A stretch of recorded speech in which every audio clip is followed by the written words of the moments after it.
ఇటువంటి వ్యవహారాల్లో, ఇటువంటి కీలకమైన వ్యవహారాల్లో మనం రాజకీయ పరంగా చూడొచ్చా అని కూడా ఒక మాట, పొలిటికల్ ఇంపాక్ట్ సంథింగ్ అది చూడొచ్చా అని అన్నారు. నిజానికి మరి అది ఎందుకు అదృష్టమో, వీళ్ళ వైసీపీ దురదృష్టమో, టీడీపీ కూటమి ప్రభుత్వం అదృష్టమో తెలియదు. కానీ ఇంకా బోర్డు ఏర్పాటు చేయలే, టీటీడీ బోర్డు ఏర్పాటు చేయలే. బోర్డు ఏర్పాటు చేసి ఉంటే ఖచ్చితంగా ఈ బోర్డులో ఉన్న వాళ్ళంతా ఆ పార్టీల వాళ్ళు అందుకే కావాలని చేశారని డెఫినెట్గా దీనికి ఒక పొలిటికల్ కలర్ ఇచ్చేసేవాళ్ళు. అసలు ఏమీ లేకుండా ఈవోకిన్ను ముఖ్యమంత్రికి రాజకీయాలు ఉద్దేశంతో చేస్తున్నారని మాట్లాడారు వీళ్ళు.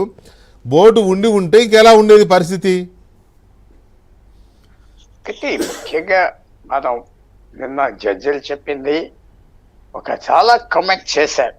సాధారణంగా చేస్తూ ఉంటారు, మిగతా కేసుల్లో కూడా అన్ని కేసుల్లో చేస్తారు. కమెంటరీ ఉంటుంది.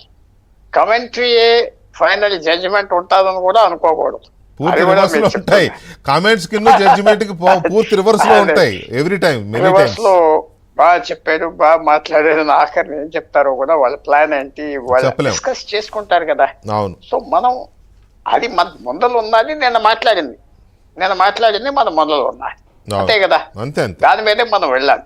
వాళ్ళ ఐడియాస్ ఏంటి, లేకపోతే దాని మీద చెప్పింది కొంచెం చాలా సీరియస్ గా మాట్లాడారు. అది రెండు విషయాలు మనం అనుకున్నాం. గవర్నమెంట్ మీద ఎప్పుడు సుప్రీంకోర్టు, ఏ గవర్నమెంట్ అయినా, ఇప్పుడు బెంగాల్ గవర్నమెంట్ ఎన్నో కేసులు వచ్చినాయి, మీకు తెలుసు కదా. ముఖ్యంగా చీఫ్ జస్టిస్ దగ్గర రీసెంట్ గా డాక్టర్ రేప్ మర్డర్ కేసు వస్తే ఏదో చేసేస్తారు అనుకున్నారు, చేయలేదు కదా. ఆఖరికి డాక్టర్ని మీరు వెళ్ళి జాయింట్ డ్యూటీ అవ్వండి, మేము ఇలా చేస్తాం అలా చేస్తామని చెప్పారు. అందరూ ఏమనుకున్నారు, కండెమ్ చేస్తారు అనుకున్నారు, గవర్నమెంట్ చేయలేదు కదా. సో గవర్నమెంట్స్ ని వాళ్ళ ఆ లాక్సిటీయా, ఆ బ్రాడ్నెస్ ఇస్తారు, ఎందుకంటే వాళ్ళు పరిపాలించలేరు, లేకపోతే ఏ ప్రభుత్వం అయినా. సో మనం నన్ను చెప్పిన కమెంట్స్ అన్ని వాళ్ళు లాజికల్ గా మనం తీసుకోవాలి, దాంట్లో తప్పలేదు. వాళ్ళు కోర్టులో వెళ్ళినప్పుడు మన మీద లోపాలు, ఈ ఎవిడెన్స్ బాగోలేదు, అది బాగోలేదు అంటారు. రేపు వచ్చే జడ్జిమెంట్ మనం అందరం అనుకున్నది ఏంటంటే అంత సివియర్ యాక్షన్ ఉండదు, నాకు తెలిసినంత వరకు. అంత నిన్నే చెప్పవలసినంత చెప్పేశారు కాబట్టి ఆ ఎంక్వైరీ ఎలా చేస్తారు, టర్మ్స్ ఆఫ్ ఎంక్వైరీ ఏంటి, ఎవరు చేస్తారు, అది వస్తారు. కానీ తప్పకుండా మీరు అన్నట్టుగా ఇందాక ఏమన్నా వాళ్ళు అన్న మాట నేను చెప్తున్నాను, నేను అన్న మాట కాదు అది. వాళ్ళు అన్న మాట ఏంటంటే టీటీడీ ఎగ్జిక్యూటివ్ ఆఫీసరు అసలు కల్తీ జరగలేదు లడ్డూలో అన్నాడు, మేము మీడియాలో చదివేమన్నారు. వాళ్ళు అన్న మాట నేను చెప్తున్నా. సో తప్పకుండా కొంచెం ఆ బ్రీఫింగ్ బాగుండాలా, లేకపోతే వాళ్ళు ఏమన్నా మిస్టేక్ ఇచ్చారా ఏంటో ఇవన్నీ చూసుకోవాలి గవర్నమెంట్.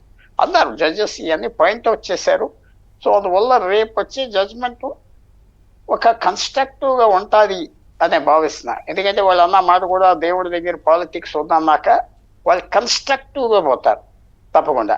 మీరు అడిగింది ఇందాక సెంట్రల్ గవర్నమెంట్ విషయం కూడా, సెంట్రల్ గవర్నమెంట్కి నేను చాలా మినిమల్ రోల్ అనుకుంటున్నాను. ఎందుకంటే ఎగ్జిక్యూటివ్ యాక్షన్ తీసుకున్నది స్టేట్ గవర్నమెంటే హక్కు ఉన్నది కాబట్టి వాళ్ళు ఏదో సపోర్ట్ చేస్తున్నారు, సాలిసిటర్ జనరల్ అందరూ. సో స్టేట్ గవర్నమెంట్కి ఎలాంటి డైరెక్షన్స్ వస్తుంది, సెంట్రల్ గవర్నమెంట్ని ఇన్వాల్వ్ చేస్తారా, లేకపోతే ఇండిపెండెంట్ బాడీ పెడతారా రేపు ఎంక్వైరీ చేయడానికి, ఏమన్నా సెమీ జ్యుడిషియల్ బాడీ, అది మనం చూడాలి. రైట్. నాగభూషణ్ గారు, ఇక్కడ ఇంకొక ఇదే